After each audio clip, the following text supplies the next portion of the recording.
With the Texas Open Meetings Act, I hereby convene this meeting of the Brazos River Authority and call this meeting to order at 8 a.m. 9 a.m. Pardon me.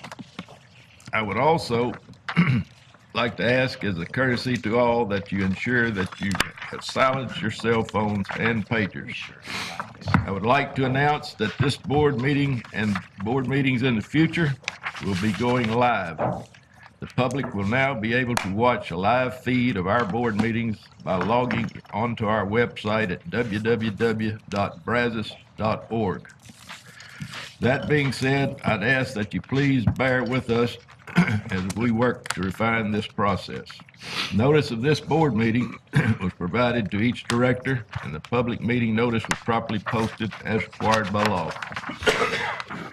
Directors Brashear, Christian, and Kilgore have indicated that they will not be present for this meeting. We are now at the public comment portion of the meeting where we set aside time to hear from you, the general public. At each board meeting, we provide public comment cards at the receptionist desk for you to fill out so that we can call on you to make your comments during this time.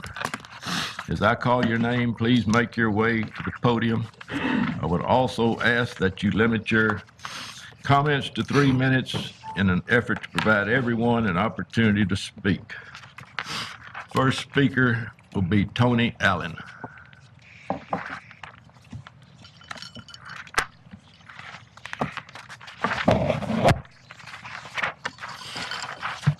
First, I'd like to thank each one of y'all for the opportunity to spend about 2 minutes with you. The board, Mr. Ford, appreciate it. As y'all know, we're down here a little bit. I'm Tony Allen. I'm on City Council, Hood County, City of Granbury. And I do know we're definitely on a drought. There's no doubt about it in our minds. We think that we were here in May, and y'all went into executive session and said that y'all would have us a meeting lined up over at Possum Kingdom to see if we could work out something with them. We met with Matt Phillips out in the hallway after the meeting and asked when will that meeting happen. He told us that he would get with the 2 senators and the state rep and get it set up. That's been a long time since summer, folks. Didn't happen. But they had time, or somebody did, to go to Possum Kingdom, work out a deal with them. They either come through Hood County and didn't see us, or they drove through Hood County and didn't see us. Folks, I hate to put it this way, but it really sounds like to me that somebody is playing possum. And we don't like being played possum on, and that's what it looks like. If y'all haven't got the book Playing Possum, you give me your address, I'll mail it to you free. Thank you, and have a good day. Thank you, sir. In order for the meeting to flow better, we will begin the meeting with the agenda item number 2 and 3 before we go into executive session. Agenda item number 2, discussion and possible action on Morris Shepherd Dam miscellaneous improvement projects by Michael McClendon, Upper Basin Regional Manager.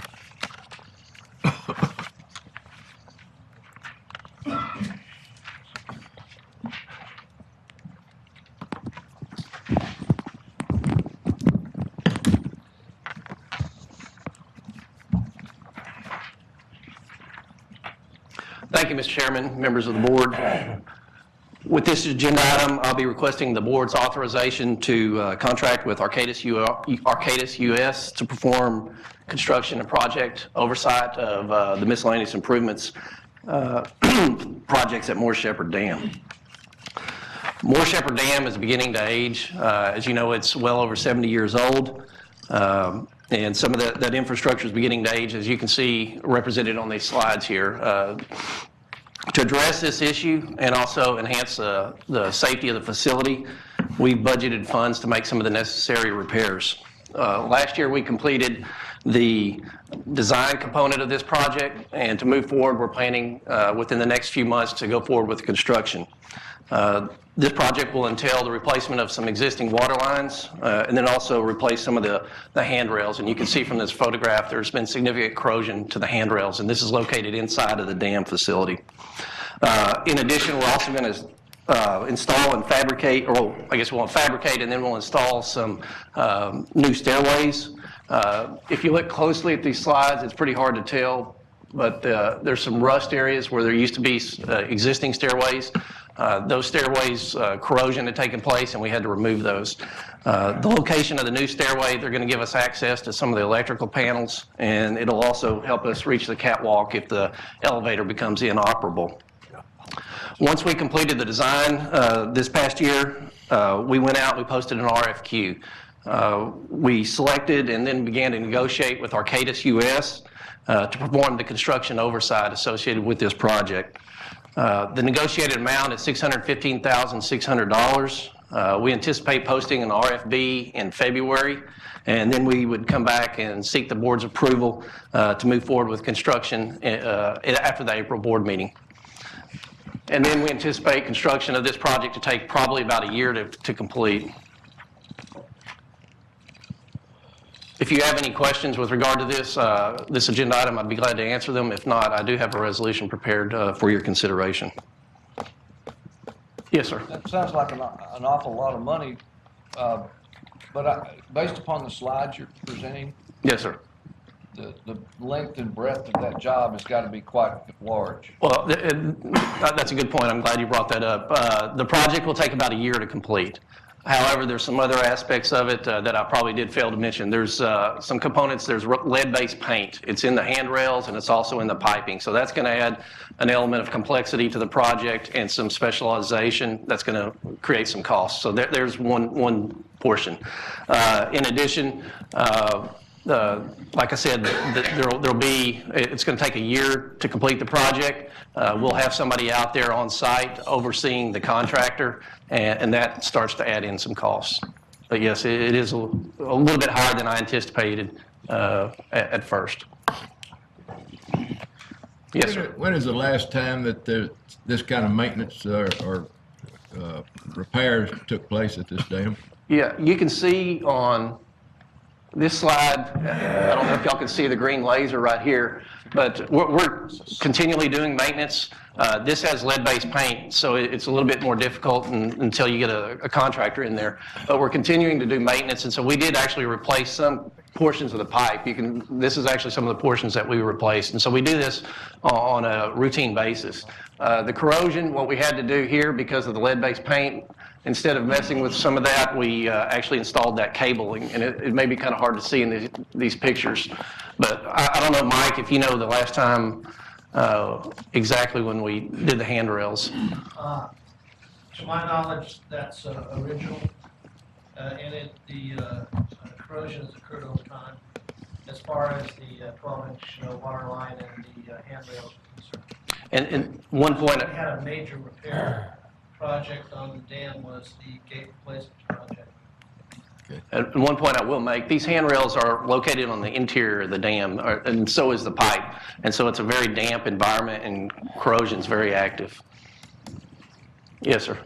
I don't remember ever approving a resolution to expend this kind of money without some kind of a breakdown of the cost. I mean, do you have? This cost, the $615,000 is for construction oversight. Basically the RPR services, where they're out at the site when the contractor's out performing the work. They're out there looking over his shoulder, looking through the detailed plans and specs to make sure that he's installing the project as it's been designed. The projected cost for the construction right now is estimated to be about $1.4 million. And like I said, the construction oversight here, as Director Bennett said, it is a little bit high, it's $615,000. So this is are we doing this? We're not out, are we outsourcing this? Yes. Okay. Okay, and so that's just a one-line item contract to oversee the job. I mean, Yes, sir. it just seems like a very summary for a $615,000 expense. And is it in the budget? Yes, sir. Yes, the funds have been appropriated. I believe we have $1.7 million actually in the budget. I apologize. Yes, sir. Mike, is there any pipe that could be used that does not have to be painted? Any pipe that doesn't have to be painted? Yeah. No, when I mentioned the painted, the pipe was originally painted with lead-based paint, and so that has to be removed. And Right, I understand that, but the new pipe that's going in, Oh, I'm not exactly sure, I'm not sure in the details of what's going in, but generally you will coat it with something that'll make it last longer. but my question is there any pipe that could be used that does not have to be painted at some point in time? I might have to defer to, I don't know, if Terry or Mark, if you. We're using PVC for the piping, but the fittings will be cast iron, they will be painted. Okay. But the PVC pipe will not. Okay. Good job. Any more questions? Okay. Read your resolution, please, sir. The following resolution is presented for consideration to the Board of Directors of the Brazos River Authority for adoption at its January 26, 2015 meeting.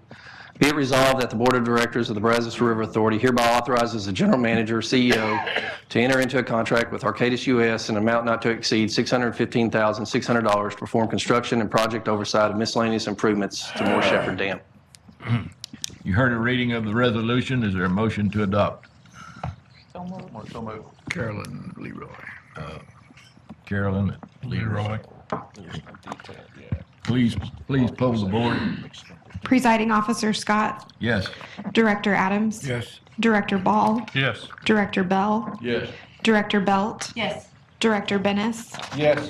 Director Christensen, Yes. Director Creel, Yes. Director Johnson, Yes. Director Mackey, Yes. Director Masterson, Yes. Director Munson, Yes. Director Rankin, Yes. Director Tallis, Yes. Director Tesh, Yes. Director White, Yes. Director Zaccanino, Yes. Agenda item number 3, discussion and possible action on Possum Kingdom concrete assessment by Michael McClendon, Upper Basin Regional Manager, and Terry Lopez, Technical Service Manager.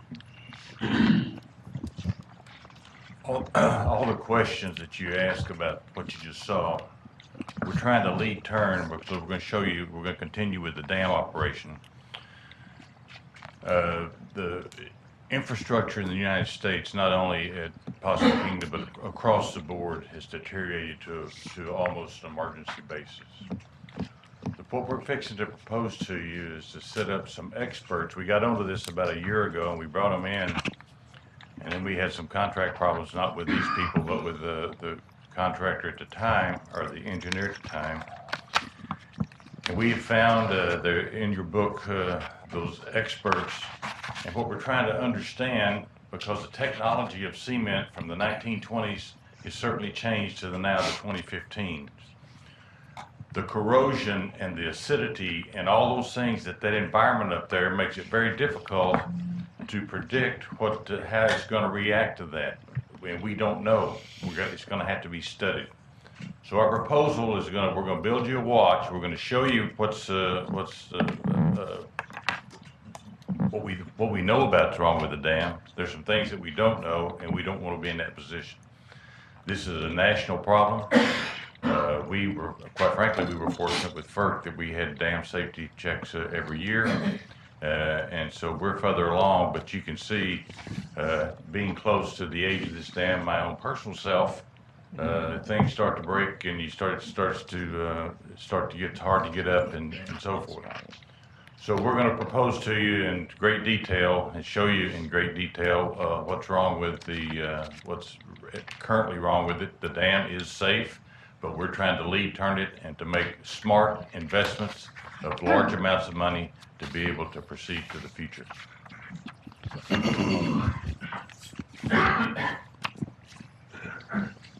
Thank you, Mr. Ford. Mr. Chairman, Terry Lopez and I, our Tech Services Manager, will be presenting this agenda item for your consideration. Our objective, as Mr. Ford said, is to extend the service life of all our assets. To that end, we're proposing to undertake a process that we will obtain an assessment of the concrete components at Moore Shepherd Dam. The board may recall back in January 2013 that it authorized us to contract with a firm to make this assessment. Unfortunately, as Mr. Ford said, the relationship with that firm digressed significantly and a contract was never executed. However, the assessment still does need to occur. And what we're doing here with this presentation is providing some information to you such that we're seeking a team of experts that will serve as advisors. They'll provide peer review services and they'll assist us and guide us through this process. I'm going to begin the presentation and go through some of the various concrete elements at Morris Shepherd Dam. Y'all have seen these photographs before, these slides before. Then I'm going to discuss some of the advancements in concrete technology through the years, and then I'm going to walk you through a representative sample of a repair that we recently made at Morris Shepherd Dam. And then I'm going to turn it over to Terry, and Terry's going to talk about the program that Mr. Ford spoke about in greater detail. This slide shows some of the mass concrete elements. You're familiar with the foundations, the buttresses, the deck panels, operating piers, and also the intake structure. Concrete elements, these concrete elements typically have a service life of 50 years. Morris Shepherd Dam is over 70 years old. So it's beginning to age, but whenever we speak with the experts and some of the engineers associated in this field, that with the proper maintenance, we can have the service life of this facility extend well beyond 100 years. This slide illustrates some more of the concrete elements associated with the dam that you weren't able to see on the prior photograph. You can see the upstream deck panels and also the intake structure as well as the operating pier. The concrete maintenance program that Terry's going to speak about, it's going to complement our existing programs that we already have in place. Those include monitoring of the dam, inspections, and then also repairs as necessary. This slide shows a brief timeline of some of the significant events within the history of Morris Shepherd Dam. Some of you may recall that there was some movement in the spillway noted in the late 1980s. The cause of that movement was determined, corrective action was taken, and we stabilized the structure. Along with that stabilization effort, we went in and had some extensive monitoring programs that continue to this day. However, we have noticed some additional cracks and spalls since that time, and if those go unchecked, they can become a problem. But that's why we're here today. We're looking forward to moving forward and addressing the issue proactively. One of the things that Mr. Ford said, and that I'd kind of like to reiterate here, though, is that the cracks and spalls that have been noted are not a dam safety issue. So that's important to take away from this presentation. This slide shows some of the advancements in concrete technology relative to the construction of our dams.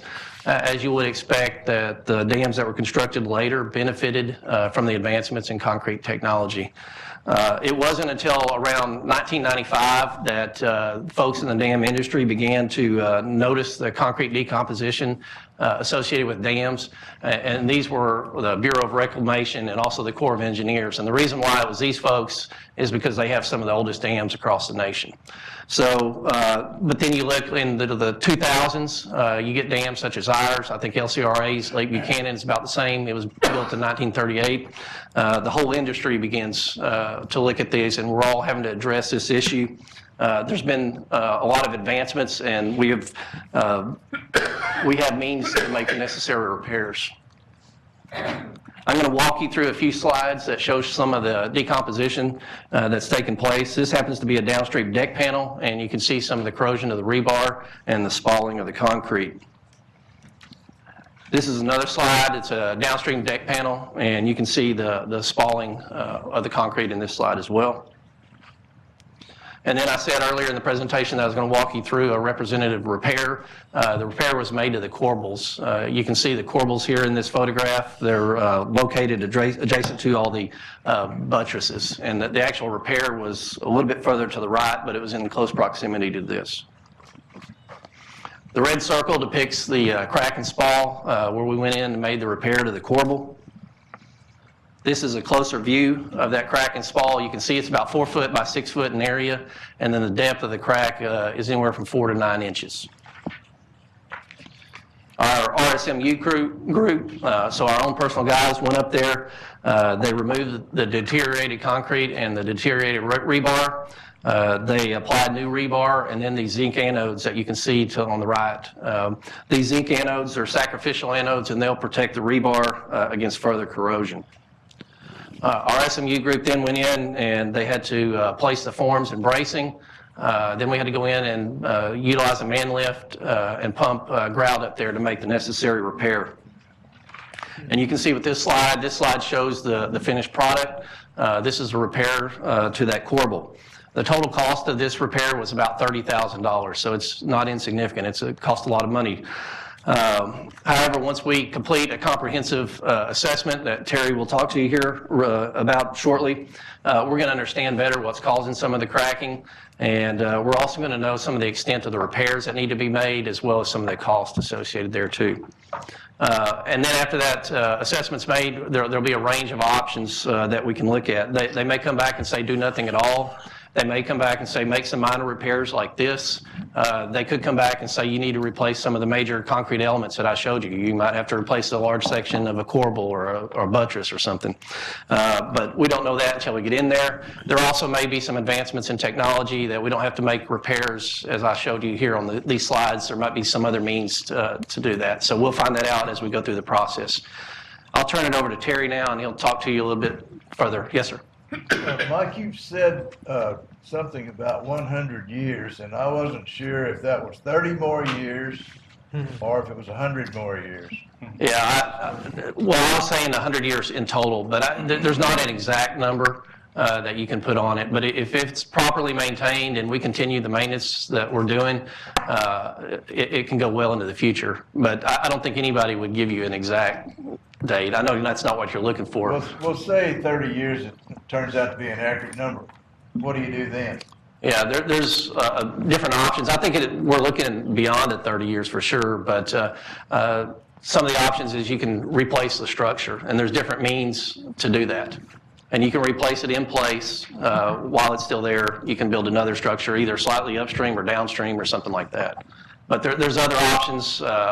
We haven't looked at that at this juncture. If we move through this assessment, we believe we can get through several more years. And the assessment will give us that insight that we don't have now to try to figure that out. Like Mike said, this is an aging infrastructure. What we're seeing right now, what we visibly can see is the cracks and spalls. And we can take care of that pretty much with our own people or with contract and keep up with that. And we don't want to let them go. What we can't see, unfortunately, is the internal part of the dam. The dam was originally, we assumed, and I think rightly so, they used river water, high in chlorides, high in sulfates. These have a devastating effect on concrete and the aggregate that's inside of it. But we don't know if we have a problem. It's kind of like going to the doctor and we go for a health check, and that's kind of what we want to do this time. We want to have a health check to determine, do we have a problem or do we not have a problem? So our plan is to contract with individual experts, and they were in your diligent books, that will provide us a roadmap of where we want to go with this. From that, we will have them develop a scope of work and bring on an engineering firm who will actually sign and seal the procedures and the process that we're going to be going through.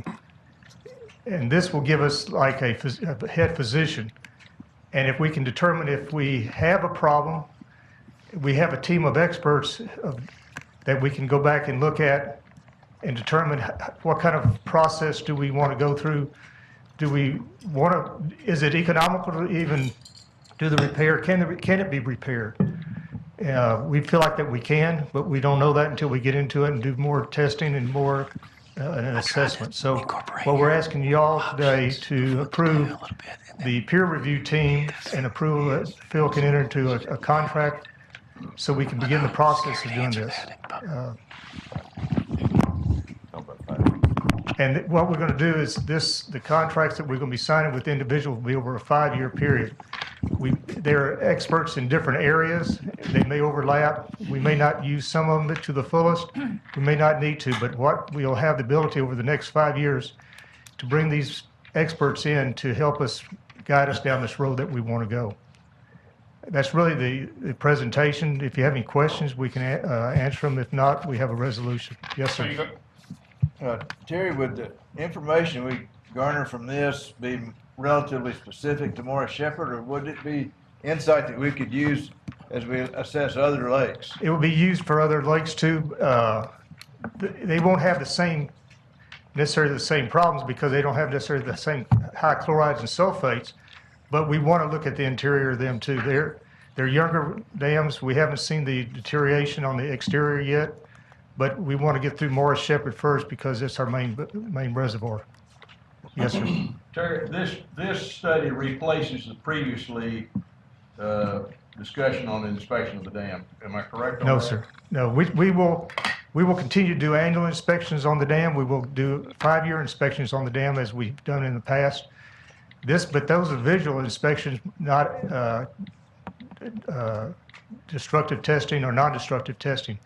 These are just visual, and we'll continue to do that. This is over and above that. Okay. Yes, sir. Are there any current modern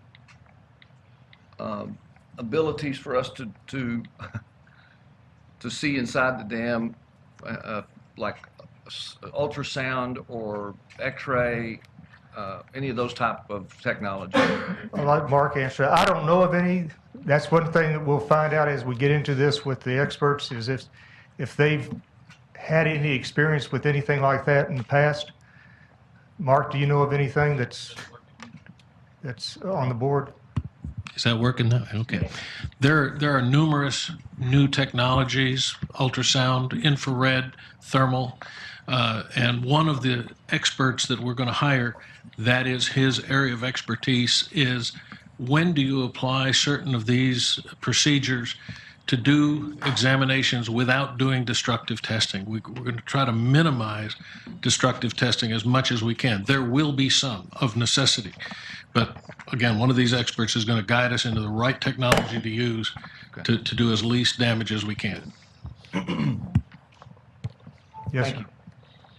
So you got 5 different firms, Well, 5 different individuals. 5 different individuals Yes, sir.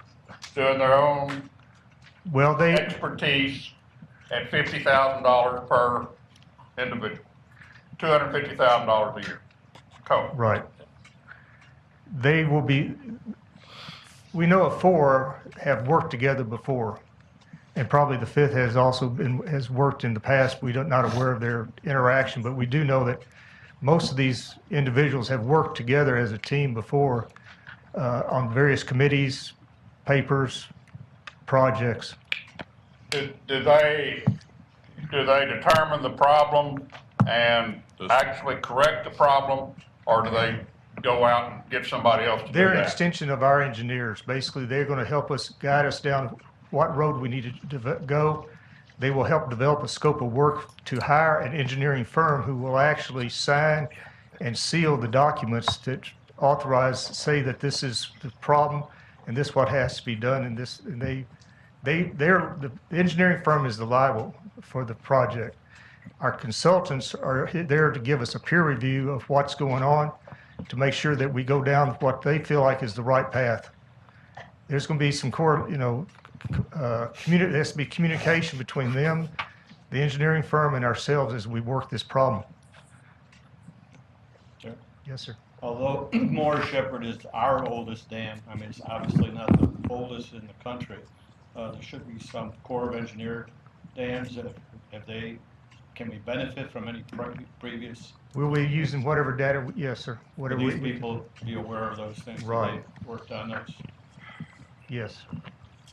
A lot of the folks that were these peer reviewers, they're from the Bureau of Rec and the Corps, and so they have extensive experience. They're the ones that I mentioned in that slide. They're the kind of the leading experts in this field. So yes, sir. And Director Master, I wanted to clarify something to you too. You said $50,000 and then $250,000 per year. Actually, the way the resolution is presented, I don't think we've shown it yet, but it's a total of $1.25 million, I believe, and it's to allow greater flexibility. So we may only spend $10,000 with one of these peer reviewers. That may be the total amount he ever receives. It just depends, but it won't necessarily be $50,000 per individual. I don't know if that clarifies anything. More questions?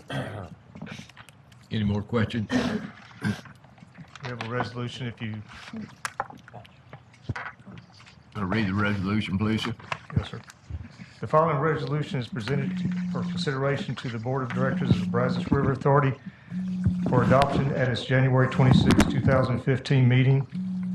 Be it resolved that the Board of Directors of the Brazos River Authority hereby authorizes the General Manager/CEO to negotiate and execute peer review contract agreements with up to 5 experts with specialized expertise to assist in the development and review of a comprehensive concrete assessment and service life extension strategies for the Morris Shepherd Dam in the amount not to exceed the total of $1,250,000 over a 5-year period.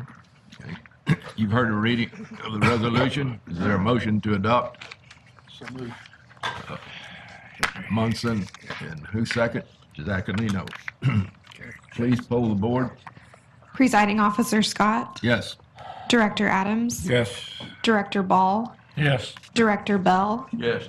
Director Belt, Yes. Director Bennis, Yes. Director Christensen, Yes. Director Creel, Yes. Director Johnson, Yes. Director Mackey, Yes. Director Masterson, Yes. Director Munson, Yes. Director Rankin, Yes. Director Tallis, Yes. Director Tesh, Yes. Director White, Yes. Director Zaccanino. Yes. Item number 1, the Board of Directors will conduct a closed meeting and executive session on the following matters. A, to consult with attorney regarding systems operation pursuant to the authority granted by Section 551.071 of the Texas Open Meetings Act, codified as Chapter 551 of the Texas Government Code. B, to deliberate, purchase, exchange, lease, or value of real property associated with water assets in Williamson County pursuant to the authority granted by Section 551.072 of the Texas Open Meetings Act, codified as Chapter 551 Texas Government Code. C, to deliberate the purchase, exchange, lease, or value of real property at Possum Kingdom pursuant to the authority granted by Section 551.072 of the Texas Open Meetings Act, codified as Chapter 551 of the Texas Government Code, and to consult with attorneys regarding legal issues relating to real property at Possum Kingdom pursuant to the authority granted by Section 551.071 of the Texas Government Code. If you are not specifically involved in the presentation of the first executive session agenda item, please excuse yourself from the boardroom at this time. With each executive session agenda item, time will be allowed to clear the boardroom and call the next presenter. We ask that the public please wait in the break room in order to keep the hallway clear until the executive session is finished.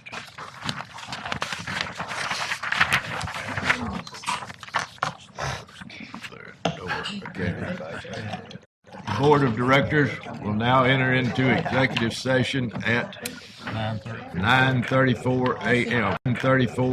Board of Directors hereby reconvenes into open session at 11 a.m.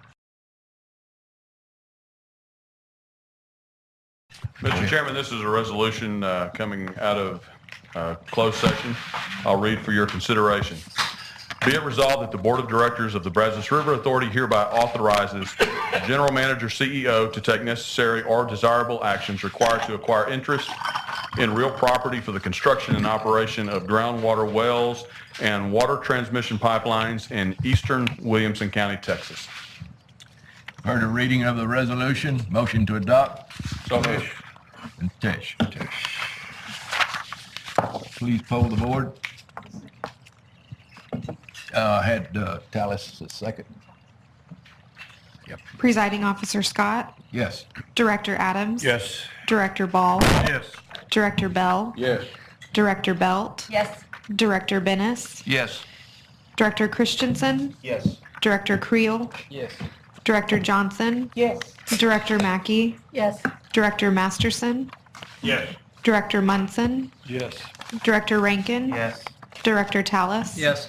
Director Tesh, Yes. Director White, Yes. Director Zaccanino. Yes. All right. Agenda item number 4, report and possible discussion on legislative update Matt Phillips, Governor. New governor, lieutenant governor, comptroller, ag commissioner, land commissioner. So there's going to be a bit of feeling out process. You know, you get used to a certain crop of folks for, you know, going on 10 to 14 years. That's going to change a little bit, so it'll be interesting to see how that works. We also have a lot of new faces in the House and the Senate. 30 new House members and 9 new senators. The Senate one is a little bit more significant because that body usually has a lot less turnover than that. So to have 9 new members, including a new presiding officer in the Senate, is a pretty big deal. So the speed of that body and how it functions and how the committees function will all kind of be subject to change this session. So it'll be something to kind of watch out for. Major activity thus far. First day of session, there was a speaker's race, quote unquote. It was never really in doubt the outcome of that election, but they did have a record vote in which Representative Strauss retained his speakership and was reelected as Speaker of the House. The inauguration took up quite a bit of time getting ready for and getting to that date, which was last Tuesday. It's the first one of those that we've had in a while, in addition to the inaugural ball. And then the biggest fireworks in the Senate that have happened thus far are changes to the Senate's quote-unquote 2/3 rule. It's not an actual rule. It's just a procedure or a tradition. They're at one time required 2/3 of the body to vote to bring up something for discussion. So full body, 21 members. It's now been changed to 3/5, so it'll require only 19 members to bring up an item for discussion. So that will cause a pretty significant change in how the Senate operates, given the fact that, you know, for the last umpteen years they've operated under the 2/3 rule, and now they'll be moving to a 3/5 rule. Bill statistics, I'll show you all this at the beginning of every session, and I always get asked, is this high or low? Right now it's a little low. It's a little slower than the pace of previous sessions. I assume a lot of that's due to the amount of new members, but I assume that will also pick up. The bill filing deadline is in March, so I assume, you know, obviously there'll be way more than 1,200 filed. We're tracking about 100 right now, which is pretty normal, and again, I assume that'll go up as well. And then water-related issues for this session. We've talked a little bit about groundwater in the past. There already have been brackish groundwater bills filed and aquifer storage and recovery bills filed, both of which, or all of which, are aimed at attempting to make developing those resources easier from a regulatory standpoint, make them more of an option for water providers. So in that sense, they're a good thing.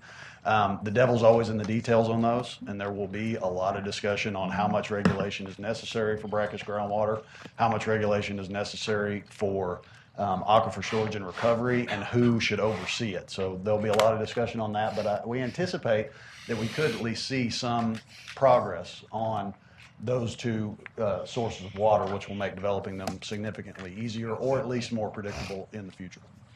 Water right permitting.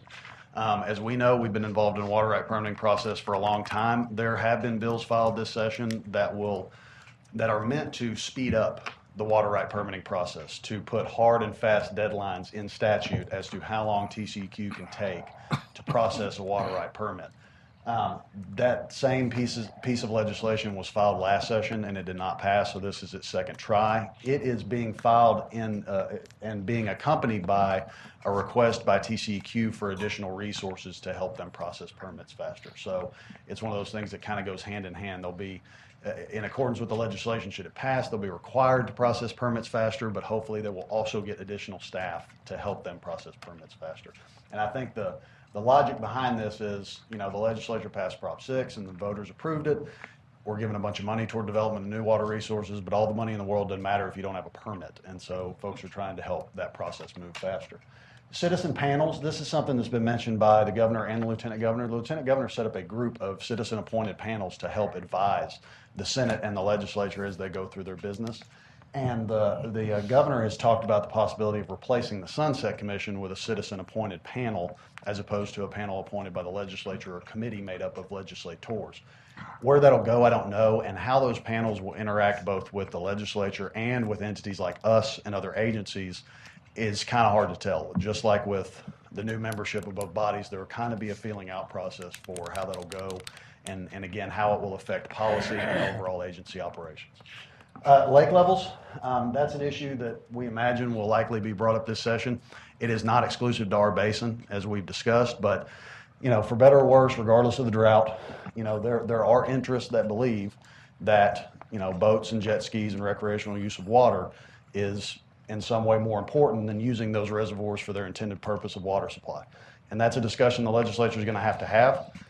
Where it'll go, it's hard to say. And again, it will not be exclusive to the Brazos Basin. There are other basins that are dealing with it as well. And then oversight.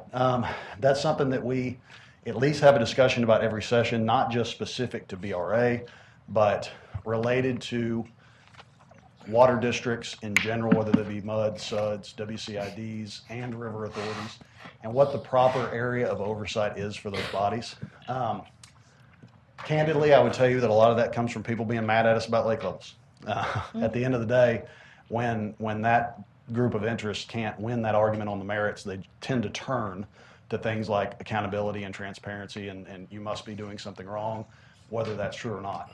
Now, what we do have, at least over the last 2 years, is the benefit of having gone through 2 audits, one by the State Auditor's Office and one by the Legislative Budget Board, both of which, for the most part, have said that we're doing our job, we're doing it correctly, and we're doing what we're supposed to be doing, especially as it relates to the operation of our reservoirs and our water sales and use policies and contracts. So we've at least been through that process. Now, not all water districts and river authorities have gone through it. What the additional oversight might be, obviously there's always talk of Sunset Commission. I imagine that will likely get brought back up again, but we'll just have to kind of see where the discussion goes. So, next slide. Actually, I know that I'm doing it, just kidding. And I think that's it. I'll be happy to answer any questions. Thank you. Looks like you covered it good. Can't win that argument on the merits, they tend to turn to things like accountability and transparency, and you must be doing something wrong, whether that's true or not. Now, what we do have, at least over the last 2 years, is the benefit of having gone through 2 audits, one by the State Auditor's Office and one by the Legislative Budget Board, both of which, for the most part, have said that we're doing our job, we're doing it correctly, and we're doing what we're supposed to be doing, especially as it relates to the operation of our reservoirs and our water sales and use policies and contracts. So we've at least been through that process. Now, not all water districts and river authorities have gone through it. What the additional oversight might be, obviously there's always talk of Sunset Commission. I imagine that will likely get brought back up again, but we'll just have to kind of see where the discussion goes. So, next slide. Actually, I know that I'm doing it, just kidding. And I think that's it. I'll be happy to answer any questions. Thank you. Looks like you covered it good. Happy to answer any questions.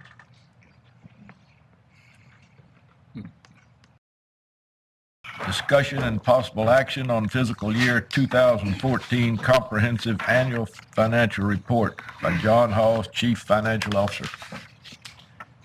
Mr. Chairman, members of the board, this is the time of year where we bring to you our annual financial report that's been completed by ourselves and reviewed and audited by our external auditor. And this is the presentation for that. I will go through this and then I will introduce Mike O'Brien. He has the second half of the presentation where he'll talk about his process. We'll go through the highlights and again I'll introduce him in a minute. As you all know, our annual financial report is produced under generally accepted accounting principles following GASB, the Government Accounting Standards Board, and compliance with a single audit. The CAPR, of course, is based on accrual or GAAP-based accounting. As you all know, each quarter we bring to you a update on our budget, and our budget is sort of on a modified cash basis, which really looks a little bit forward to the future. So there's a little bit of difference, and I'll sort of reconcile those two in just a second. That's just the breakdown of how the CAPR is, and the format of the CAPR is set up to comply with GFOA, the Government Finance Officers Association, who establishes sort of the format, and we apply and receive their Certificate of Award of Excellence, which we have received, I believe, for the 28th straight year for last year's, and of course we'll submit this one and fully expect to receive the same award this next year for it being complete and in compliance with GFOA standards. This is what I was alluding to. This is where I'll just show you very briefly, sort of reconcile, because you all receive on a quarterly basis our budget report, and this is how the GAAP-based report compares to the budgets. You can see in the first column there, that was the budget you all approved back for 2014 with about an $860,000 surplus. You can see that year that just ended, we ended up with almost a $6 million surplus, and I explained that back in October, that the majority of that was the sale of interruptible water that we had, which we didn't really budget for, and we don't tend to budget for because it's not a certainty at the time we put the budget together. So the sale of interruptible water and then some expense savings that we had throughout the year ended up being a much higher budgeted surplus than projected. Then when you look at the CAFR, it was a little less than half that. It was $2.2 million. You say, well, why is it so much different? Well, again, that's the differences between GAAP-based accounting and sort of what I'll call modified cash basis accounting. And I broke it down into 4 categories. They're the primary reason. There's actually a lot of little different elements within there too, but those are the 4 primary reasons that break down.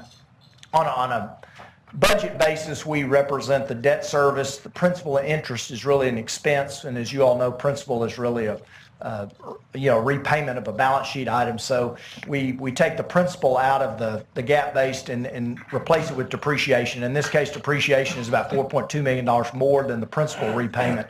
So that's an extra expense that would come out of the budget side if you're doing it. Recognition of deferred revenue. We do have some revenues that we receive the money, but we have to defer them based on some GAAP purposes. So that also is a reduction. Capitalized expenditures for budget purposes, we actually have some expenditures in our budget that are capital items, buying equipment and vehicles and the like, and doing some improvements. Those then, of course, are capitalized under what I call modified goes the other direction. And I broke it down into 4 categories, sort of reconciling item there. And then the last item, the primary reason, there's we don't always have a lot of different sort of different elements within there too, but those are the 4. We transferred the Temple Belton wastewater treatment plant back to the cities of Temple and Belton. Budget basis, we represent the debt service, principal and interest is really paid off the debt several years ago and transferred that back. And in doing so, the accounting for that, there was no cash implications to this whatsoever. We take the principal out of we had a write-off of about $1.5 million. Replace it with depreciation. In this case, depreciation has about $4.2 million more than that principal repayment. Took it off the books, and there was no extra expense. There was no cash exchange would come out of the budget side if you're doing it. It was recognition of deferred revenue. We do have some revenues that we received the money, but we have to defer them, and it was what we expected to happen. So with those items, you can see that it basically comes back to, and that's what gets you to the CAFR surplus that we have, the GAAP-based surplus. So any questions? They have any questions about that? And I'll go forward. And then sort of the last slide I'll have, and I'll make just a couple comments, but this just shows the trends in some of the general sort of high-level financial highlight areas from the CAFR for the last 3 years. The revenues you can see the revenues were not too much changed. They went down a little bit from 13 to 14, and that was because the Georgetown wastewater operations, again, we ended that operation, so that reduced some of the revenues. The big difference you can see between 12 and 13 on the revenues was the SWATs, was the wastewater, the water treatment operations at SWATs that was transferred back to those participating cities back in that period, and that was the big difference there.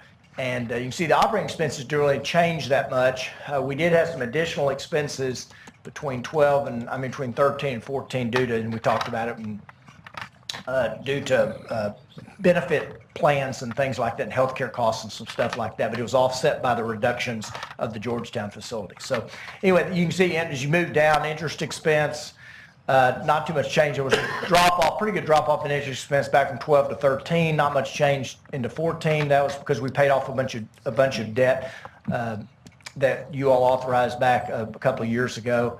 Investment income, you can see, is gone down a little bit over time. Again, into low interest rates have contributed to that. We have hopes that rates will start climbing here at some point. We'll get a little better return on our money there. So as you look down, if you jump down to working capital, there's been a little bit of reduction of our working capital. And some of that is just because we used it to pay off our debt and things like that over time, but it's what we expected. And total net assets has gone up a little bit. You see $3 or $4 million over time, and that's because of the surplus we create and just add to our net assets as we create a surplus. So that's sort of my comments on that. If anybody has any questions, I'd be happy to. Otherwise, I will introduce Mike O'Brien, who, if you all remember, is from Paget Strademan, and Mike is a partner in charge of our external auditor. Let him make his comments. I think she brings up.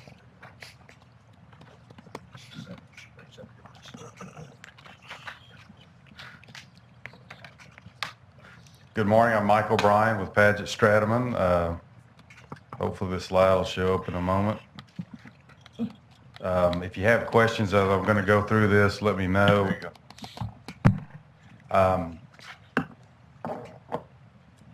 We were engaged by the board last year to do the financial statement audit of the authority, as John just gave you some highlights on. You know, our focus in doing such an audit is on the financial statements to make sure they're complete in terms of the disclosures and the presentation is appropriate in conformity with the Governmental Accounting Standards Board. We've completed that work and are issuing our opinion on the financial statements that will be included in that comprehensive annual financial report. You'll be receiving an unmodified or clean opinion, which is what you'd like to have from your auditors, saying that in our opinion, the financial statements are fairly presented in conformity with generally accepted accounting principles. And then the last bullet item on this slide, when we do financial statement audits, we are auditing the financial statements. We do review internal controls, the significant controls that affect the financial matters in the financial statements. We are responsible to present to you in writing what we call material weaknesses. Since we don't have any thing in writing to present to you, that means there weren't any material weaknesses in the financial reporting process to report. That's another positive item which you'd want to hear from your auditors. Also, associated with financial audits, since you do receive certain federal and state funds, those are subject to audit under conditions of the size of the amounts received. From a federal standpoint, the expenditures were below the threshold, so there wasn't any required federal single audit in 2014. And state as well was just below the required $500,000 threshold, so there was no required state single audit to be filed. With respect to audits, we do have to communicate certain things to you. One being accounting policies and principles. You know, the Brazos River Authority follows appropriate and industry standard accounting policies in accordance with the Governmental Accounting Standards Board. We don't have any issues or concerns over the accounting policies being followed. There was a change, a required change in this fiscal year. As I've presented the last couple of years, the Governmental Accounting Standards Board has been pretty hard at work on issuing new standards and requirements. So GASB Statement 65 was required to be implemented in this fiscal year by all governments. And really the bottom line of that one was bond issue costs are no longer allowed to be carried as assets. They have to be expensed as incurred. And that was required. There was a retroactive restatement required on that. Really, the impact was only about $859,000.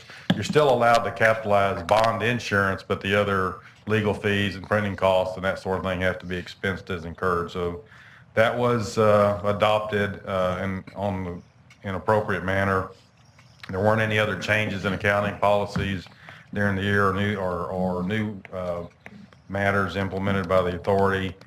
And the final item on this page, as I've been mentioning the last couple of years, in current fiscal year you're in, the new pension standards will be required to be adopted, both for the retirement plan of Brazos River Authority and the River Authority itself. And those pension standards are, kind of unique, not unique, but universal to all governments.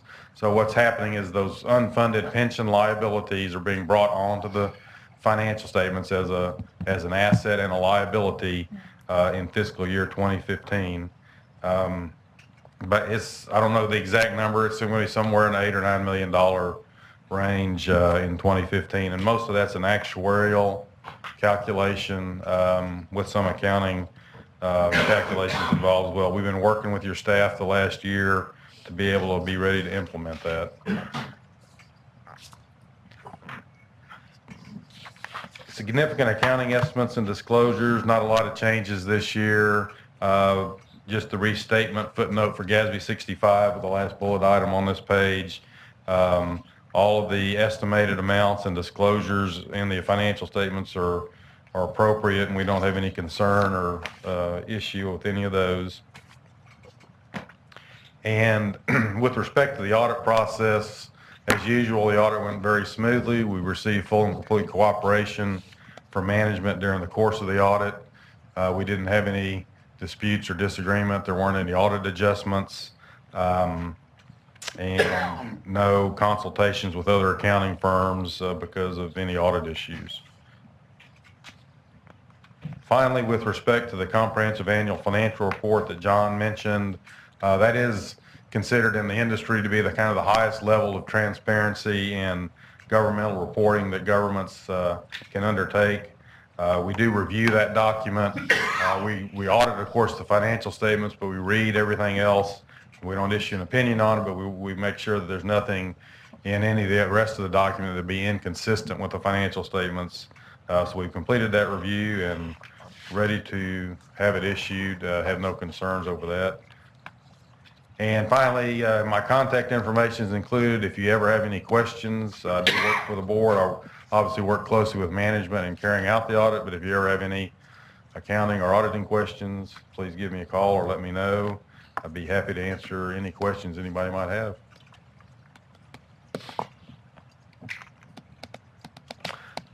That completes my report. Thanks, Mike. We have the final point of this agenda items. We have a resolution to present to you. By the way, as you all know, we submit the final version after you have approved it here. We submit the final version to TSEC and to a number of other regulatory agencies, including the Water Development Board and the State Auditor's Office and other state agencies, as well as rating agencies and bond underwriting companies and things like that is required. And then other interested citizens or individuals that have expressed an interest in it. So we have a lot of copies that we'll provide. We try to provide them now mostly electronically where possible, so as to certainly save paper. But once you approve this, we'll be making hard copies of this, and we'll make those available to you as far as a final bound version of the annual report. Otherwise, I'll read the resolution here. Be it resolved that the Board of Directors hereby accepts the Brazos River Authority's comprehensive annual financial report for fiscal year 2014 and approves its filing with the Texas Commission on Environmental Quality. The Chief Financial Officer is hereby designated to file the report and the annual filing of the affidavit with the Executive Director of the Texas Commission on Environmental Quality. You've heard a reading of the resolution. Is there a motion to adopt? Mr. Zaccanino, second by Mr. Bennett. Poll the board, please. Presiding Officer Scott, Yes. Director Adams, Yes. Director Ball, Yes. Director Bell, Yes. Director Belt, Yes. Director Bennis, Yes. Director Christensen, Yes. Director Creel, Yes. Director Johnson, Yes. Director Mackey, Yes. Director Masterson, Yes. Director Munson, Yes. Director Rankin, Yes. Director Tallis, Yes. Director Tesh, Yes. Director White, Yes. Director Zaccanino. Yes. Agenda item number 6, report and possible discussion on fiscal year 2015 first quarter budget report by John Hall, Chief Financial Officer. And by the way, Mr. Chairman, members of the board, just to clarify the previous resolution you read, the only reason it was TSEC is the only one we indicate is because that's a statutory requirement that we have submitted to TSEC. All those other entities are not required by statute, so I don't list them all in a resolution, but there are a lot of other entities that receive a copy too, as I mentioned. Okay, this is our quarterly budget report. And there's no actions required here. This report, the detailed report is in your materials. The first quarter, as you can imagine, which represents, of course, the months of September and October, November, are not particularly remarkable as usually the first quarter is. No trends have really been established or anything. We'll tell more in the second and third quarter. But next slide is just a summary that I show you each time. Revenues are up a little bit for this quarter. Expenses are are less this quarter. So those, of course, are good trends, and project expenditures are a little less spending. Some of this is timing. Again, it'll become more apparent as we get in the second and third quarters and stuff, how much of that's timing and how much of that's permanent. But anyway, it's meets sort of the expectations of what we expect at this particular point in the first quarter. I'll be happy to answer any questions.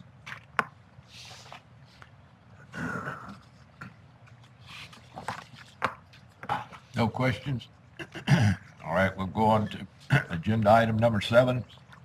Report, possible discussion on investment officer's report for first quarter of fiscal year 2015 by John Halls. This is, again, a standard quarterly report that you all see each meeting that you're hearing. Again, it's the first quarter of the fiscal 15. You receive the detailed information in your materials. As again, as you all know in our mind each time, the Public Funds Investment Act requires that the governing body receive a periodic report of our investment results and portfolio, and that's what this is. And I just give you a summary, a very high level just on this slide of it, and you can see that our total portfolio, and this includes both unrestricted and restricted funds, the book value has gone up about $10 million from the last quarter. And again, that's typical of what we expect at this particular in the first quarter, because we bill our water, many of our water customers, we bill on an annual basis at the beginning of the year, and we collect a lot of the money in the first quarter, and then it's paid down over the next quarter. So that's typical. You can see the good news is we've had for the first time a trend, for the first time in a while, where well, actually it's the first time in the last 2 years you can see where the yield to maturity has actually gone up from the previous quarter and stuff. So we expect that to continue over the next quarters and certainly over the next years as interest rates, the Fed probably takes action at some point. A lot of people believe this year to begin to raise rates, and we'll certainly be taking advantage of that. But that's what's happening, and be happy to answer any questions. And if not, I'm going to introduce Susan Anderson. You all remember Susan is with Valley View Consulting, who helps us with our investments. And Susan has a presentation. We ask Susan to come twice a year to sort of give an economic update for us. So. Okay. Good morning, Susan Anderson with Valley View again. They have asked me to give another one of the market updates and try to show you what's in the crystal ball as we see it. The market economy is really right now a tale of two worlds. The U.S. appears to be, running and clicking along on all cylinders, but if you look just across the ocean, you see that they're still trying to pour gas into the gas tank and get the engine running. So how that serves us long term in the U.S. is kind of up for discussion right now, because you have to have a global economy, a global market for things to work. When you've got to break down to the extent that we're seeing overseas, it's going to be real difficult for us to keep up the pace of growth. Basically, the economy has been improving. The housing market has sputtered a little bit, mainly because housing prices got a little bit too high for people to really get out and purchase. I've also heard a lot of discussion out there that if you'll remember when the recession began and people were losing their homes, that's been about 7 years ago. You're now getting to the point where a lot of those folks, when they lost their homes, are now getting to the point where they can requalify to get a new mortgage. So you might see an increase in the number of folks coming to purchase homes, which is really a good multiplier for the U.S. economy as a whole if we can get people out buying homes. We're closing in on Fed targets for employment and production. They've actually taken off the expectation for employment because we actually hit the unemployment rate that they had early on said was their target. We're closely watching the Fed. As John mentioned, we assume that the Fed is going to raise that short-term Fed funds rate that is so crucial for your portfolio in the near term. A lot of the projections that we will show today were based on November projections that the Fed itself came out and published. However, they hadn't anticipated falling gas prices, so we'll see how that impacts the situation. Tomorrow, they begin one of their 10 annual meetings. On Wednesday, they'll come out with their new assessment of the economy, so we'll see what they have to say about it now that the oil and gas situation has come on board. We'll talk a little bit about the global slowdown and the oil prices situation in a little bit later graph. But long-range strength, all that said, is becoming a little more uncertain than it was about 3 to 6 months ago. We appear to be on a pace for really rapid growth and continued growth. Now, with the situation on oil prices and the situation overseas, we're tempering that a little bit. I'll take you through 3 different indicators. GDP, gross domestic product, that is what the U.S. produces. It's a good indicator of the growth in the economy.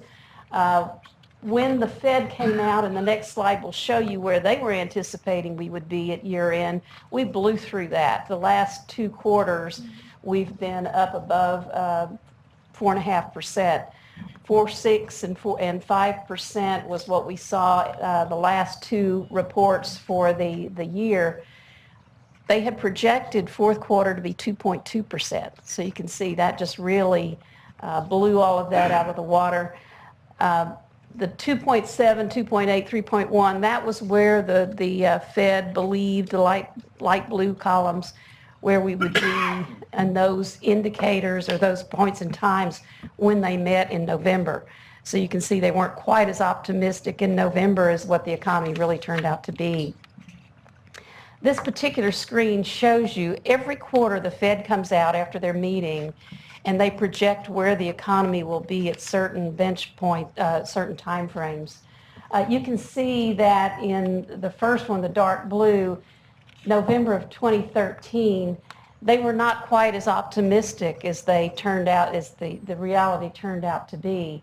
However, when they met in November of 14, they were starting to temper that growth a little bit. So we'll see really, and I think a lot of it will have to do with what happens overseas and the oil prices.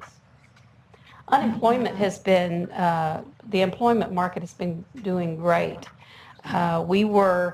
They issued the November job creation report at 321,000, which we're excited anytime we see anything over 250,000. We fully expected, as did most economists, that when the December report came out, they would adjust November's downward, and in fact, they adjusted it upwards. It actually turned out that we had added 353,000 jobs, so 100,000 jobs more than what would be a good assumption. December came in adding 252,000, so we are on the right path as far as the economy is going with employment. The unemployment rate has been dropping dramatically. It's 5.6% as of the last report. You can see those last 2 light blue bars. That's where the Fed anticipated they will be in those next 2 quarters. But again, that was anticipated back in November. So it's likely when they come out with their new assessment that those will be lower. Here they are with the forecasts. You can see that each time they have met and have issued their assessment of the market, it has been coming down from the employment perspective. Inflation has not been a problem for a long time. The Fed doesn't see it to be a problem for anywhere near the term. They are tolerant and would like to see actually an inflation rate of 2 to 3%. So we're still way below that. There's no concerns that we're going to pick up and have a really heated economy in the very near term.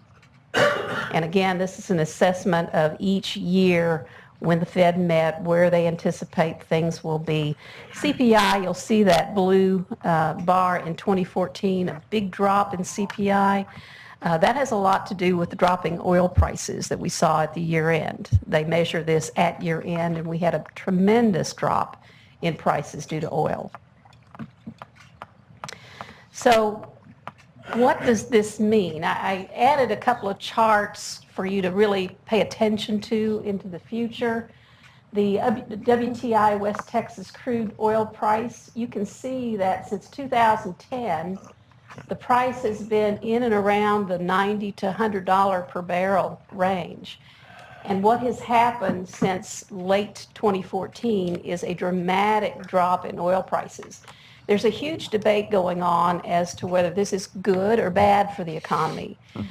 Those that say it's bad for the economy tie it to all of the folks that are related to the oil industry, jobs, investment, etc. But those that are arguing that it is a great time and we're looking for a huge increase in the economy are those that say, look how much money is not going into the gas tank of these 70% consumers or consumers that make up 70% of the economy. That's got to be a good driver for the economy over the long run. So we're listening to both sides of those economists, but what we've been seeing lately is that the falling gas prices have actually been helping in the consumption and the feeling of the consumers. They're buying more. So we'll see how that bodes over the long run. And then finally, inflation over in Europe has just collapsed. You can see this is just measured over a one-year period of time, but it was 0.8% in January of last year. We've now dipped into the negative 0.2% for inflation overseas. They have just now announced the stimulus program in Europe, the European Central Bank, that tries to emulate what we've done over in the U.S. They're buying a lot of their euros at the Fed level. It has actually caused a little bit of a shock. We had some other currencies that tried to address it up front, and it really kind of messed things up overseas. Swiss franc was the main problem. But you got to think, they're just now starting the stimulus program that we've had going on for 5 years. So you got to think that even with the aggressive stimulus that they are trying to insert into their economy, it's going to take some time for it to work its way through their economy. All that said is if their economy overseas continues to spiral downward, or if it continues to be flat at this point, it will eventually impact the U.S. And so that is the biggest concern that we have. We put that at the top of the list this time, is the global part of the economy. Yes, the U.S. appears to be on a good path, but we still have to kind of look over to the side to see what's going on with our neighbors to get a real good feel. When the Fed comes out with their announcement on Wednesday, we'll be closely monitoring how much they talk about oil prices in the global economy to see how much attention they're paying to it and whether or not that delays them raising the Fed funds rate, which we're just holding our breath that they will start to raise that because it will really make a big difference in your position. Any questions? Yes? What do you think caused the global drop in oil prices? There's a lot of speculation, but a lot of it has to do with the U.S. production going up so dramatically. We've become a large producer. We consume what we produce. When you have that much supply coming in, demand hasn't changed that much, prices will go down. There's also speculation that the Saudis, OPEC, are using the oil price to try to strangle us out of production over here. There's also been speculation that I've read that Saudi Arabia is trying to strangle some of the terrorist group like ISIS who depend so much on oil prices because they have taken over so many refineries. So there's a lot of interaction and interwoven things that are going on. So it's hard to pick any one thing, but each one of those items that I just mentioned put pressure downward on oil prices, and it's just going to remain to be seen what happens to supply. Do they actually squeeze us out to where we don't produce as much and we go back to equilibrium? I doubt that will happen, because what happens when you squeeze somebody out, once prices go back up, they start producing again. So I think we just need to find a global equilibrium and move that direction. Thank you. Anybody else? Thank you. Agenda item number 8, discussion and possible action on approval of the Brazos River Authority investment policy. John Hawes, Chief Financial Officer. Mr. Chairman, members of the board, this again is an item we bring each January pursuant to the Public Funds Investment Act. Another requirement is that the governing body review and approve our investment policy at least once a year.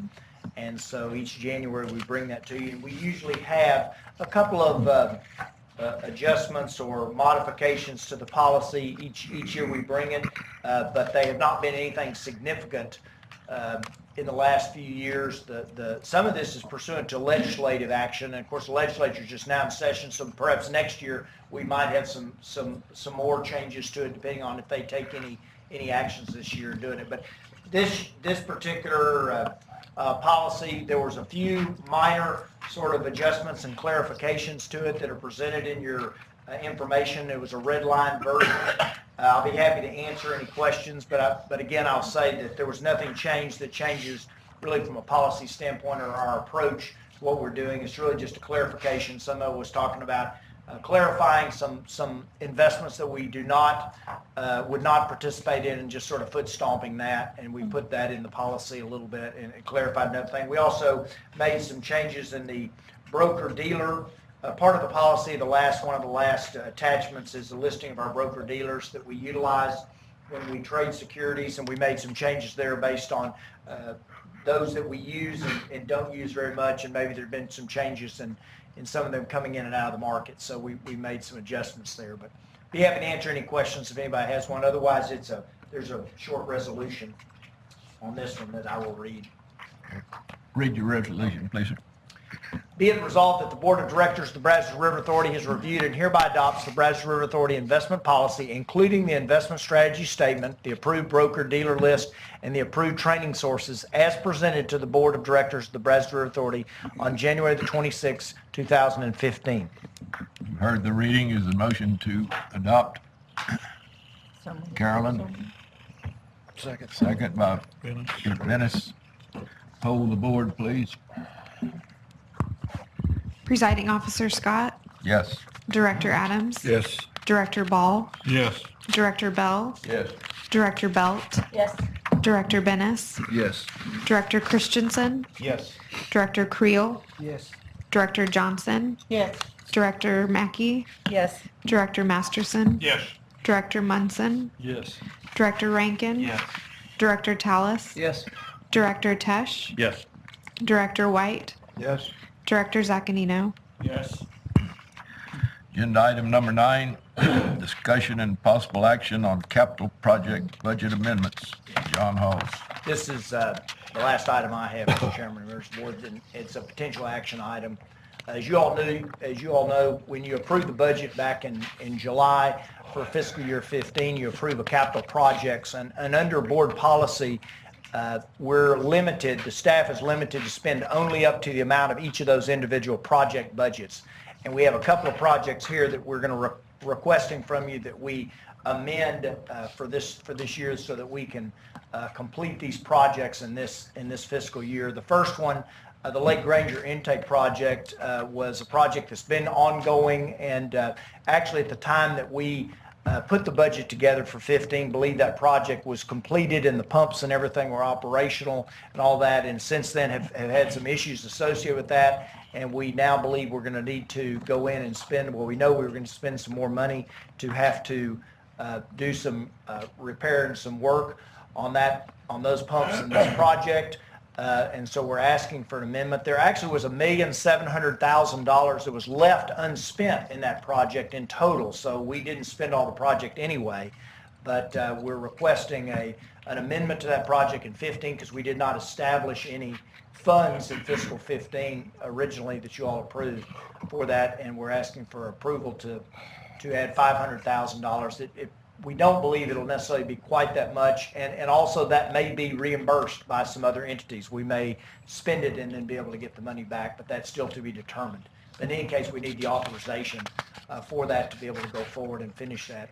And then the other item involves our information systems, and this was simply situation we're expanding and upgrading our wide area network. We had put money in both the 15 and the 16 budget, and it makes economic sense for us to go ahead and buy all the equipment now. We can save $14,000 by buying all the equipment this year rather than splitting it up and doing it over a 2-year period of time. And so we need to establish bring the whole budget into fiscal 15 rather than part of it being in 16. And so that's why, again, there's no increase in total for the 2 years, it's just timing. So those are the two projects that we were requesting an amendment to. Okay. I'll read the resolution. Okay. Be it resolved that the Board of Directors of the Brazos River Authority hereby authorizes and approves amendments to the fiscal year 2015 capital projects budget as follows. Number one, establish a 2015 Lake Granger intake project budget of $500,000 utilizing unspent funds from its fiscal year 2014 authorized budget. And number two, increase the 2015 wide area network equipment replacement project budget by $80,000. You've heard the resolution. Motion to adopt. Bell and Belt. Okay. Poll the board, please. Presiding Officer Scott, Yes. Director Adams, Yes. Director Ball, Yes. Director Bell, Yes. Director Belt, Yes. Director Bennis, Yes. Director Christensen, Yes. Director Creel, Yes. Director Johnson, Yes. Director Mackey, Yes. Director Masterson, Yes. Director Munson, Yes. Director Rankin, Yes. Director Tallis, Yes. Director Tesh, Yes. Director White, Yes. Director Zaccanino. Yes. Agenda item number 10, discussion and possible action on Phase 2 grant application for the Lower Basin Flood Protection Planning Study by Brad Burnett, Water Service Manager. Thank you, Mr. Chairman, members of the board. This is a project that we originally brought to you last January for approval to submit a grant application to the Texas Water Development Board for the first phase of this project. And what we're going to be asking you today is authorization to submit the grant application for the second phase. The purpose of this project is to update the floodplain information along the lower Brazos River that will be beneficial both for short-term flood forecasting as well as long-term development as this area down there grows. And essentially what we're talking about doing with this study is updating the various flood frequency events. You've heard of the 100-year flood level and the 500-year flood and so forth. And then also updating the inundation area along the stretch of the river there that you see on the map. From the Austin and Waller County boundary there that is the Brazos River all the way down to the Gulf. So that's the area that we're talking about. Updating information on how much water is going to be coming down in flood events, and then how high is the water going to get and where is it going to go.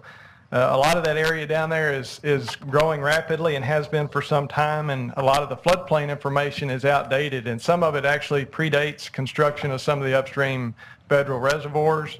And there's also some problems down there where you may have some isolated areas where they've done some updated work, but the area, immediately adjacent upstream or downstream hasn't been updated. So you have these disconnects. And so the purpose of this is to do a comprehensive update of that whole section of the river there.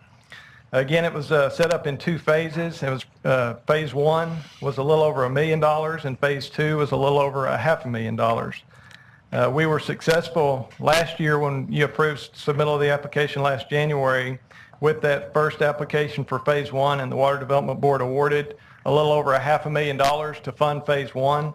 And we also secured matching funds from agencies from local entities in that area for the remaining half of the funding. So the Water Development Board provides half, and then local entities provide the other half. Brazoria County, Waller County, Velasco Drainage District, and Pecan Grove Mud so far have all contributed, are committed to contribute up to about $534,000 for phase one. We're managing the study effort, BRA is, but we're not contributing any money at all in cash towards it. It's probably a 3 or 4 year effort to get all this done, and the estimated cost for us is about $29,000 in staff time in terms of managing the grant and the contracts. We went through a request for proposal process last summer and selected half associates to perform the study work, and they actually got started with phase one last year. There was a kickoff meeting down in Angleton back in December. Now we're rolling around to the next phase of grant funding from the Texas Water Development Board, and their deadline for applications is in February, and they require a resolution from a governing board of an agency that's applying for those funds. And so that's what we're here today, is to apply for the additional funding that's needed to ultimately complete the project in phase 2. I think that's all I've got. I've got a resolution here for you to consider to do that, if anyone has any questions. Anybody questions? I'm assuming the federal flood maps will be updated based on your study, right? This will be submitted to them, and they'll incorporate it into their overall map? Yeah, the plan is to do all the work that we're doing up to their standards. The local entities down there that are the ones that are participating will ultimately take the results of this and work with FEMA to do the official map updates. But yeah, that's the thought, is to do everything that we're doing here up to that standard so that it can be used to update all the insurance maps and so forth. Diploma or certified map revision or something.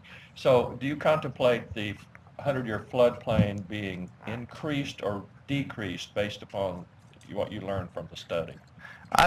From what we think is going to happen, we think it's going to be reduced because of some of the upstream flood control storage. Again, some of the data that they're using predates construction of those reservoirs. And when you just look at flow levels down there since that time, they're naturally lower. So that's the thought, but there's no guarantee. And we've been upfront with the entities down there that are participating. Obviously, if it goes that direction, that's a good thing. But if it goes the other direction, that creates some problems too. But at the end of the day, we need to know what the best estimate of it really is. Either way that it goes, just to know what in reality we're looking at. So, yes, sir. Where's the proposed Allen's Creek Reservoir in that map? Austin County, south of Sealy. Yeah, you see where Sealy is? The black dot where the city of Sealy is? It's just south of that there in Austin County. Thank you. Anybody else? Okay, we read your resolution, please, sir. The resolution is a little bit long, so bear with me. We've had to get some language in there that the Water Development Board needs. So, whereas the Brazos River Authority and entities in the lower basin are currently conducting phase 1 of a flood protection planning study on the Brazos River from the Grimes-Waller County line to the Gulf of Mexico. Whereas the proposed planning does not duplicate existing projects with the exception of updating existing flood protection information. Whereas the total estimated cost for development of the flood protection planning study is $1,613,636, which is planned for completion in 2 phases, with phase 1 costing $1,063,168, phase 2 costing $550,468, and each phase dependent upon receipt of grant funding from the Texas Water Development Board. Whereas the Texas Water Development Board grant funding and required local matching funds have been previously secured for phase 1, and the Brazos River Authority intends to apply for Texas Water Development Board grant funding for half of the phase 2 study cost, with the remaining half of phase 2 study cost to be funded by the local participating entities. And whereas the Brazos River Authority will commit only in-kind services estimated at $29,136 toward the total study effort. Now therefore be it resolved by the Board of Directors of the Brazos River Authority that the General Manager / CEO is authorized to apply for $275,234 of grant funding from the Texas Water Development Board to conduct phase 2 of a flood protection planning study for the lower Brazos River from the Grimes-Waller County line to the Gulf of Mexico, including executing the required application, appearing before the Texas Water Development Board on behalf of the Brazos River Authority, and submitting other such documentation as may be required by the Texas Water Development Board.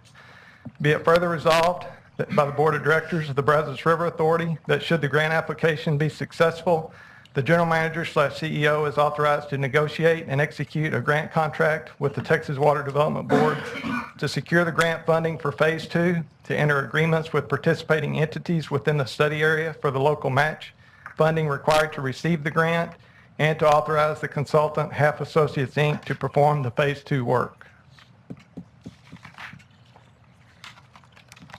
You've heard a reading of the resolutions, a motion to adopt. Tallis, second. Sarah. Poll the board, please. Presiding Officer Scott, Yes. Director Adams. Yes. Director Ball, Yes. Director Bell, Yes. Director Belt, Yes. Director Bennis, Yes. Director Christensen, Yes. Director Creel, Yes. Director Johnson, Yes. Director Mackey, Yes. Director Masterson, Yes. Director Munson, Yes. Director Rankin, Yes. Director Tallis. Yes. Director Tesh. Yes. Director White, Yes. Director Zaccanino. Yes. Agenda item number 11, discussion and possible action on Bell County Water Control and Improvement District interlocal agreement by Trey Busby. Thank you, Chairman.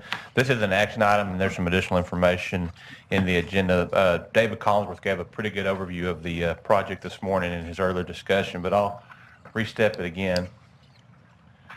What we're talking about today is the proposed pipeline between Lakes Belton and Steelhouse Hollow to convey water from that reservoir to Steelhouse Hollow to satisfy some demands in that area. What we've done to date in terms of this project is we've completed our preliminary engineering. We've also completed our physical hydraulic modeling and our infrastructure analysis that we've partnered with Bell County WCID on this project. The next steps in this process is to look at the hydrological model update that will update reservoir inflow and evaporation to our model that we've had since 2007. Here's another map of the Bell House connector in relation to the Winston County Regional Raw Water Line. That potential water will move through that raw water line as well. What we need to do today is ask for authorization from the board to spend another $23,000 with Bell County WCID number 1 to update the hydrologic model. And also we're asking to spend an additional $32,000 with Bell County WCID if other steps are identified in this process to further our studies on the Bell County, the Bell House pipeline that would connect Lake Belton and Steelhouse Hollow Reservoir. I'll answer any questions you have and have a resolution. Yes, sir. What kind of timing do you have if this whole thing goes forward and it's completed and operational? How long will that take? The pipeline, the actual construction of the pipeline design probably take, what, five to 7 years to get through that. The pipeline itself won't be needed until the 2020, 2030 timeframe. So use of the pipeline will be in like 2023? Is that what we expect? I would say 2025 timeframe. So. The demand on the pipeline is not immediate. I will tell you, if we would have had the pipeline for 2011 with that extremity of a drought, we would have used it. So what we have to do with Bell County WCID, since what we're trying to do is contract for them to move the water and then build the infrastructure, would be to figure out the appropriate timing of the pipeline. But I don't see Bell County moving forward with that pipeline for probably 5 to 7 more years. Okay, my other question was, and it kind of relates back to the pipeline between Steelhouse and Georgetown. Can we reverse the flow on these pipelines? No, sir. So our assumption is there's always going to be more demand to the south than there is, and more water to the north and more demand and less water to the south. Yes, sir, but as far as both pipelines are unique in their own, there was never a contemplation to flow water out of Lake Georgetown North just because of the sheer size of the reservoir. Because of the amount of water that was not under contract in Lake Belton, that's the purpose of the pipeline connecting the two dots. So the flow back was never, it was talked about a little bit, but not probably a financially feasible option. With the unfortunate discovery of the zebra mussels in Lake Belton, I would guess that that's a major concern. Are they able to control that? You don't want to send those down to Steelhouse and then down to Georgetown. No, sir, there is no control mechanism other than trying to educate the public, which the Brazos River Authority is a part of through Texas Parks and Wildlife. But there is a major concern for the growth, the expansion of that mussel statewide, and we'll just have to see where it ends up and how it impacts various reservoirs. It also is a concern of ours for the ability to move water from one reservoir to another. Okay. Anybody else? Okay. Please read your resolution. Be it resolved, the Board of Directors of the Brazos River Authority hereby authorizes the General Manager, CEO, to negotiate and execute an interlocal agreement with Bell County Water Control and Improvement District Number 1, providing for additional services necessary to analyze a pipeline connecting Lake Belton and Steelhouse Hollow Reservoir for an amount not to exceed $55,000. Heard the reading of the resolution. Is there a motion to adopt? So moved. Richard and hold the board, please.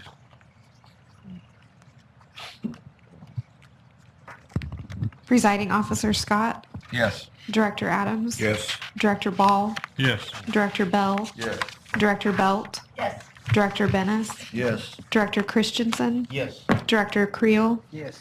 Director Johnson, Yes. Director Mackey, Yes. Director Masterson, Yes. Director Munson, Yes. Director Rankin, Yes. Director Tallis, Yes. Director Tesh, Yes. Director White, Yes. Director Zaccanino. Yes. Agenda item number 12, discussion and possible action on amendments to personnel policies by Monica Wheelis, Human Resources Manager. The majority of the changes that I put in your board material were related to the medical plan. As we discussed in October, we had many challenges related to that plan. And ultimately, what we decided to do was split the plan in two and offer a PPO plan to the employees or a high deductible health plan. About 30% of the employees, just under 30% of the employees elected to change to the high deductible health plan. And so ultimately, we're hoping that that will save us some money in the medical plan and get us back on track. But as a result of the plan changes, we have, I needed to make a couple amendments to the policies. There's about a handful that I changed, and the red line version was included in your board materials. If there are no questions, I'll go ahead and read the resolution. Any questions? Read your resolution, please. Be it resolved by the Board of the Directors of the let me back that up. Be it resolved that the Board of the Directors of the Brazos River Authority hereby approves the revisions to the Human Resources Policy Manual to be effective January 1, 2015, as presented at its January 26, 2015 meeting. Heard the resolution. Is there a motion to adopt? So moved. Munson, That's second fine. by Carey. Belt. Hold the board, please. Presiding Officer Scott, Yes. Director Adams. Yes. Director Ball, Yes. Director Bell, Yes. Director Belt, Yes. Director Bennis, Yes. Director Christensen, Yes. Director Creel, Yes. Director Johnson, Yes. Director Mackey, Yes. Director Masterson, Yes. Director Munson, Yes. Director Rankin, Yes. Director Tallis, Yes. Director Tesh, Yes. Director White, Yes. Director Zaccanino. Yes. Agenda item number 13, discussion and possible action on TML Multi-State Intergovernmental Employee Benefit Pool Interlocal Agreement by Monica Wheelis. This final agenda item requests authorization for the general manager to enter into an interlocal agreement with the TML Multi-State Intergovernmental Benefits Pool to continue the administration of the BRA employee benefit plans. TML has administered our benefit plans, medical, dental, and our flex benefit plans since 2002. This new interlocal agreement incorporates TML's new name and clarifies the agreement will be governed by the laws of the state of Texas. If there are no questions, I'll read the resolution. Read it, please. Be it resolved that the Board of Directors of the Brazos River Authority hereby authorizes the General Manager, CEO, to enter into an interlocal agreement with the TML Multi-State Intergovernmental Employee Benefits Pool to continue the administration of the Brazos River Authority's various employee benefit plans. You've heard the resolution. Is there a motion to adopt? So moved. Go. Huh? Trill? Who? Raleigh. Raleigh. Raleigh. Second by Richard. Yeah. Hold the board, please. Presiding Officer Scott, Yes. Director Adams. Yes. Director Ball, Yes. Director Bell, Yes. Director Belt, Yes. Director Bennis, Yes. Director Christensen, Yes. Director Creel, Yes. Director Johnson, Yes. Director Mackey, Yes. Director Masterson, Yes. Director Munson, Yes. Director Rankin, Yes. Director Tallis, Yes. Director Tesh, Yes. Director White, Yes. Director Zaccanino. Yes. Agenda item number 14, I'll entertain a motion to adjourn. So moved. Second. Second. All in favor? Yay. We are adjourned.